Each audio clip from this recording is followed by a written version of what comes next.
Well, good evening. This is Houndog Steve wishing you a very pleasant evening, and this is a sort of catch-up and vlog.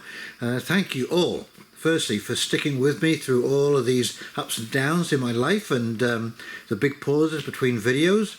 But it has been extremely busy trying to put this tiny home together, moving the new trailer onto the property, plus all of the regular everyday chores that take place on a small farm.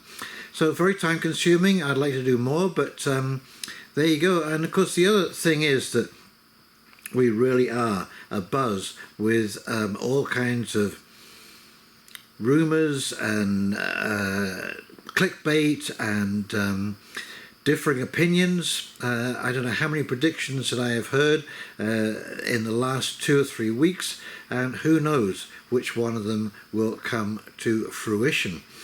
And I just want to make a little point here about the last video that I put up, which was by Stefan Verstappen, a friend of mine. Now, I met Stefan about 4 or 5 years ago. I went down to his Toronto home. He's not living there anymore, but anyway, I watched several of Stefan's interviews and some of his videos on his website. And when I found out that he lived in Toronto, I reached out and hey, we got together and spent a whole day together. He is the most incredible person that you can imagine. He has been doing this like I have, prepping. Well, I seem to spend my whole life prepping for many, many, many years. And he is very wise, very intelligent, and very knowledgeable. Most of the videos, if you go to his YouTube channel, again, which I will link below, you will see that most of his videos, there are some longer ones, but most of them are 5 minutes or under, and boy, do they pack a punch like this video did. And it really just sums it up in a 3-minute monologue. And Stefan is absolutely famous for absolutely encapsulating, you know, the real core of what is going on and portraying it in a fashion that is not only interesting but is incredibly poignant as well. Now, the other interesting thing about this is that, you know, both his video and my re-uploaded video have not been taken down. And this is one of the things that humans have really in spades, is the ability to use sarcasm, innuendo, dual meanings, facial expressions and this kind of stuff to say something with our words and another thing with our body that passes on the intent without actually triggering anything that the algorithms might not like, because I guess they don't have a very broad vocabulary. But anyway, thanks to Stefan for that. That is absolutely brilliant. I hope some of you take the opportunity to go to his website and check out some of his survival stuff. It is incredibly well done, and it will help you prepare, whether you're a novice or whether you are an experienced preparer like myself. I've learned so many things from listening to Stefan about how to deal with certain situations. Anyway, he does a ton of interviews and podcasts, and these are all on his YouTube channel.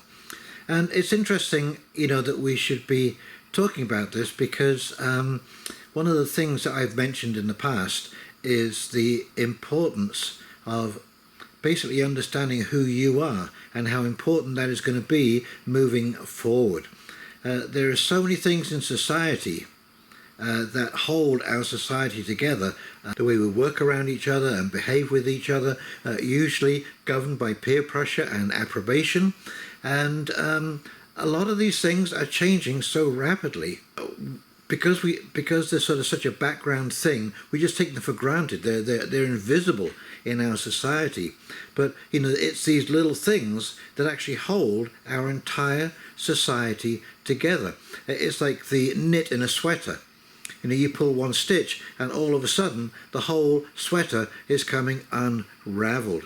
And so all of these tiny stitches are holding that wonderful sweater that your aunt gave to you for Christmas last year together. And we forget how fragile that is. And understanding yourself, knowing yourself, being at home with yourself feeling more comfortable in your own skin is really going to help you through the next little while, because I am assuming that this is going to get quite a bit more intense. There is another variant floating around, and already we're hearing, stories of mandates and so on and so forth coming back.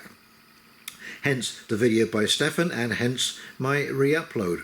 So yes, it's going to get quite intense. Housing has become a real issue on the forefront of everybody's minds, because everybody is now up to their eyeballs in debt, and what seemed like an affordable mortgage is now a bit of a struggle as inflation starts to nip away at people's ankles. And what's happened this summer has been people have been using their credit cards to make up the shortfall and burning through. You can see in the charts the increased usage of credit cards, in the hope that things will get better, ameliorate as the year goes on, that inflation will come down, so on and so forth, maybe a promotion, a new job, more hours, well, whatever that is, well, it hasn't panned out. And so that credit has now come to a grinding halt.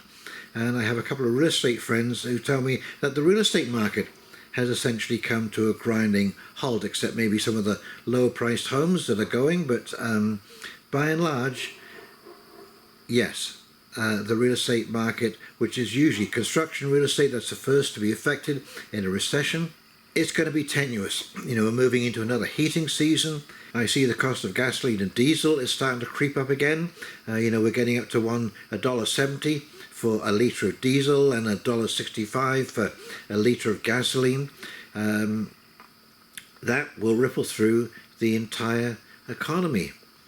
So it's, like I say, it's going to be an interesting few months, and we're going to have to draw on some inner reserves, because, as I said before, nothing takes away your sense of humour like a money problem.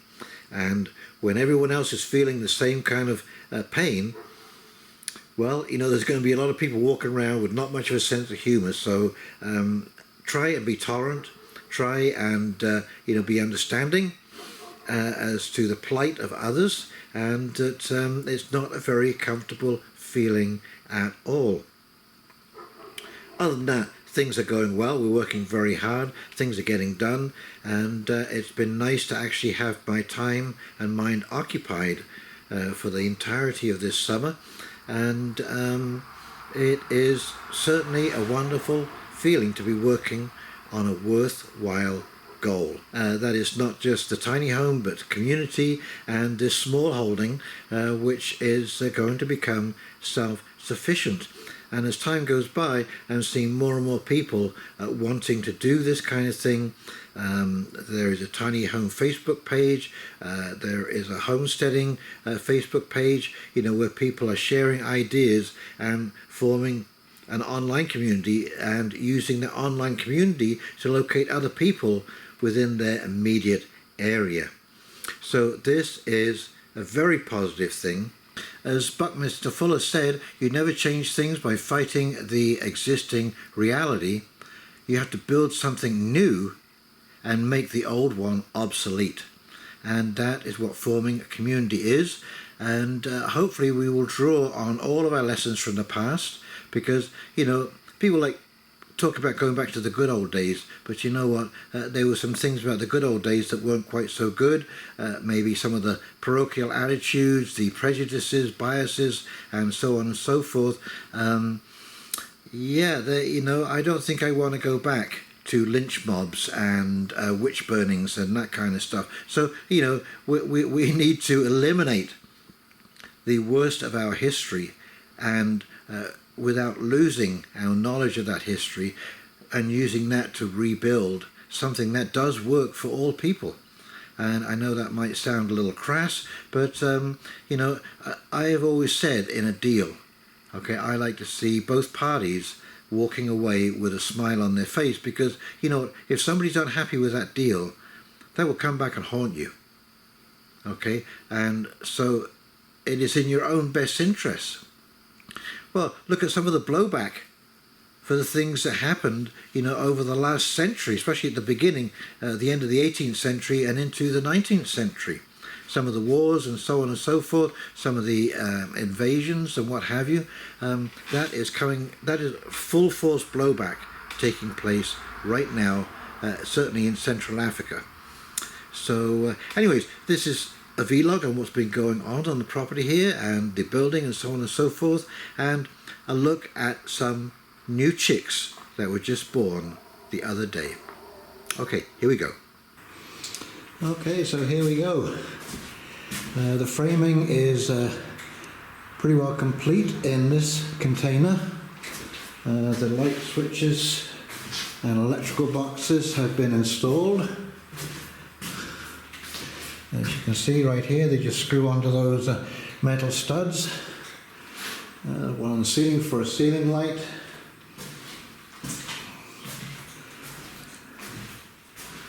This is just a divider wall between what will be the laundry room. A box in the corner there. Light box in the ceiling. And as you can see, probably the most dramatic thing that has happened is we have light. We have a window. This is the first window to go in this side. There'll be another one going in the kitchen, but it gives you an excellent view out of the back of the container, and I think there will be much wildlife viewing. I'm going to start to put down feed up here to bring in the turkeys and the deer and whatever else is out there. This of course is all going to be landscaped in, but the drain is working as it should do, so no problems there. And you know, I'm sure glad that there is one of us at least knows exactly what they're doing, because as you can imagine, this was quite an interesting little task to get these beams all lined up, because there will be a 6x6 going on that second beam there. That's just a marker beam, but that's the height of the 6x6s, and the deck will rest on that. So we had to set up this rig here to make sure that they're all level and to see exactly where they're going to go. And this morning we poured this one because it's so close to the drain. We decided to put a sonotube in there, and this will be our datum line. Now, someone did ask a question in the comments about the spray foam, and yes, I will be filming the guys as they spray foam, but the foam, there's 2 inches going in, and the spray foam will actually touch the back of the stud, or go inside part of the stud, and that will really firm all of that up. It'll be floor to ceiling, and of course the ceiling is going to get done in spray foam, and that will help with soundproofing, and it will also change the temperature in here quite a bit, and it will also stop condensation. But you can see where the window has gone in here. This is a frame, metal frame that you screw. There we go, here's the screws right here to the container after the hole is cut, and then the window just slides right in there, and then you rivet the window. You can see where the rivets have gone in here. We've still got to finish the riveting, but very straightforward, very quick. These frames are a bit expensive, but it really sturdies that up, so when it's finished, the container will not know structurally that there is a hole in the side of the container. And the kitchen window, which is that window right there, 36 by 48. It's going to be going in here. That's going to give a lot more light. The frame for that was $400 to go in there, but it does such a great job, and there's only 2 windows going in this side. All the rest will be well, down the end here, right down the bottom. That will be a wooden framed wall, so we don't need anything there. The windows will fit right into that, no problem at all. And the rest of the windows are going outside in the living room area. So we got a cover on the wood there. A friend of ours, Scott, came over and helped out with the building of that. So it's nice to see the wood covered, because we're getting into mid-August now, and I'll tell you, that furnace will be coming on all too soon. And as they say, when you're a wood burner, you only burn wet wood once. There you go. And if you burn wet wood, you'll find out exactly why and what that means. Yeah, everything in the garden is settled in quite nicely. The strawberries are sending out runners, so we shall have a good bed of strawberries next year. And we've got a few peppers there. These hops are just starting to come on. We've had a very cloudy and cool summer so far, and so we've got lots of greenery, lots of vegetation, as you can see, but the fruit is only just starting to come on now, and it's only just starting to ripen. These are the first little red cherry tomatoes. We've had a couple of tomatoes off here, and I think I saw, oh yeah, there's a tomato there. We get a little bit of a blush on it. No blossom end rot this year. The chickens are absolutely fascinated with the tomatoes and any activity. We've actually got 3 chickens in that little chicken coop in the back there. We had 3 chickens that got real broody, and they were actually, it's funny that every time another chicken laid an egg, they would push it into the nest and start sitting on it and wouldn't let anyone come near it. So anyway, there are 3 little chickens in there sitting on some eggs, and we're going to see if we have some chicks. Yep, it'll be a nice addition.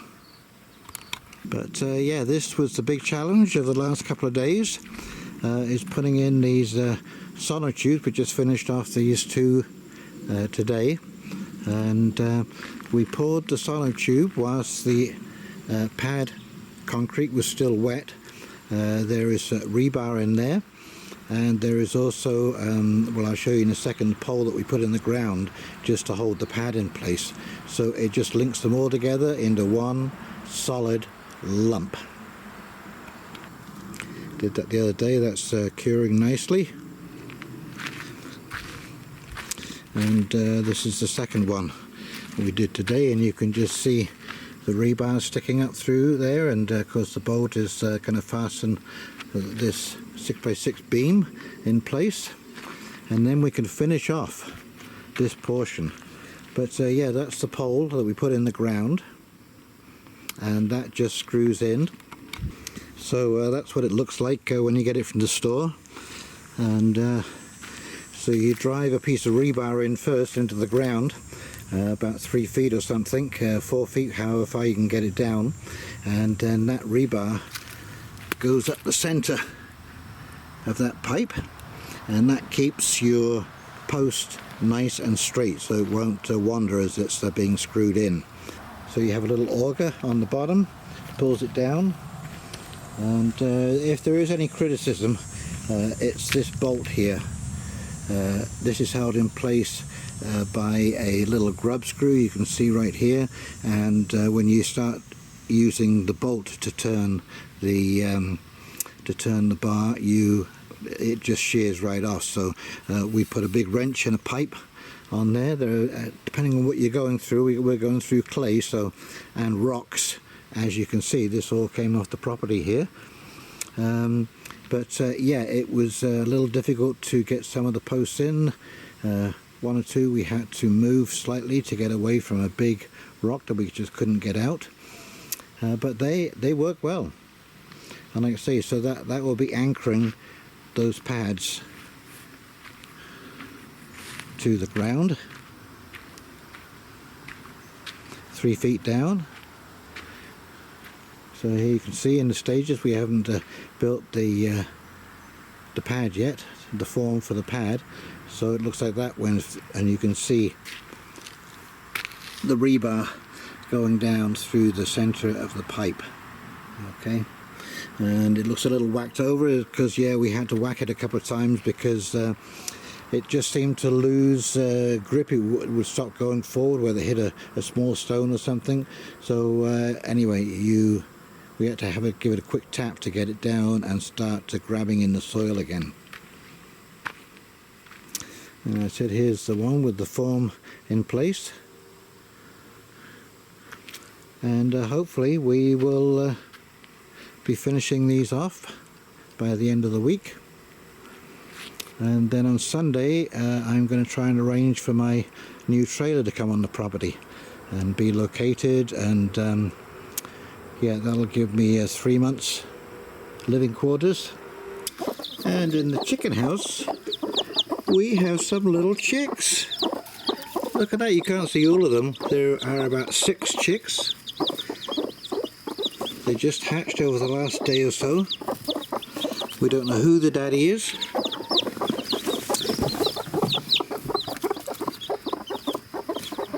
Anyway, it's going to be interesting to see. There are still 5 eggs there left to hatch. But yeah, we're parents. Look at that.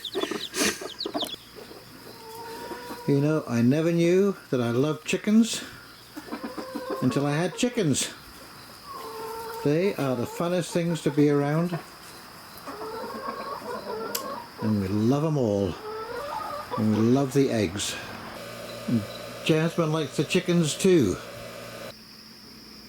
Okay, a new trailer is in place. A temporary situation, but quite adequate. And yes, things have been happening here. We're starting to get the deck ready to board, pouring concrete pads. So that is coming along. We should get these other 2 pads poured tomorrow, and the last one possibly over the weekend, and start getting some of this deck laid and some of the plywood down. And then we will have a good platform to work on. The walls will be next, and they should be up fairly quickly.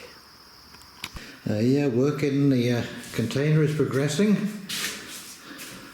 This is a pocket door,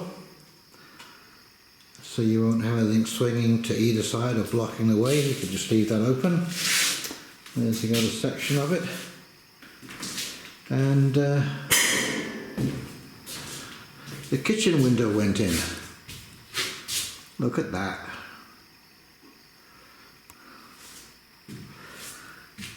So it really opens up the place. It's a lot brighter, and when that hole goes in there, the opening to the deck area or the living room area, this place is going to suddenly start seeming larger than life. Anyway, the next step is the wiring and the plumbing, and then right after that we can get the spray insulation going, and at that point you're getting very close to being habitable. So yes, things are coming along very, very nicely. It's the piping. Red of course for hot, blue for cold. Anyway, like I say, once this deck goes down, I think things will start moving fairly rapidly. And as you can see, the trees are starting to turn just a little bit.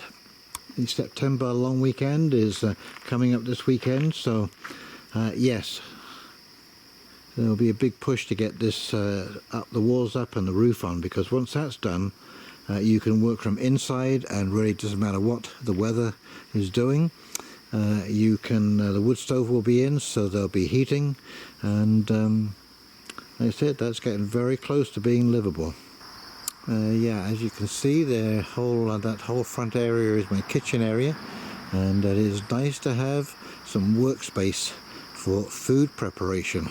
Anyway, it's a good temporary, and a lot more space for storage, which is a handy thing. But, getting this thing leveled up was actually quite a chore, and on the trip over, on the delivery, one of the tires blew out, and so that was an hour's delay. I had to go down and get a new tire, and I got a second one because I wasn't certain whether the other tire was going to blow. so I do have at least a spare now. But yeah, it took me about half a day to get this trailer leveled up. But yeah, it's 34 feet. There's a full washroom in there. The pull-out makes quite a big area for the dining area, and there's even a little sitting area. So no, quite tolerable. These things arrived today. These are for bolting the containers together. Those hooks go into the holes at the feet, and you hook one container to the other and tighten it up so it can't move or go anywhere. Well, that about wraps it up for now, and I hope this finds you well and that you are encouraged, and maybe you'll try doing something like this yourself, to reach out beyond yourself, or to look within yourself for some solace and peace, because that is where it is going to come from. A little bit of introspection, some quiet time, get out into the forest, walk around, do a little bit of meditation, like I say, some introspection about why we're here, how do we get here, and where are we going, and more importantly for yourself, where are you going to go in the next couple of years, regardless of what happens. You know, what is going to be your internal goal, your mental goal, because the situation right now, we really are fighting a spiritual war. This is a war for your mind, and the whole game here is to dash your hopes and dreams and desires. And the only way we're going to survive this is by staying strong inside, mentally, physically. Be careful of what you eat. Right now, this is very important. Be careful of what you eat. Mind your food. Grow some food. Try and buy organic if you can. And it's your health, it's your diet that is going to get you through this, along with your spirit and your mental attitude. Okay, so as I say, I hope this finds you well, and in the meantime, if you've enjoyed this video, please like, comment, subscribe below, and this is Houndog Steve signing off, wishing you a very pleasant evening, and we'll talk very, very shortly. See you now. Bye.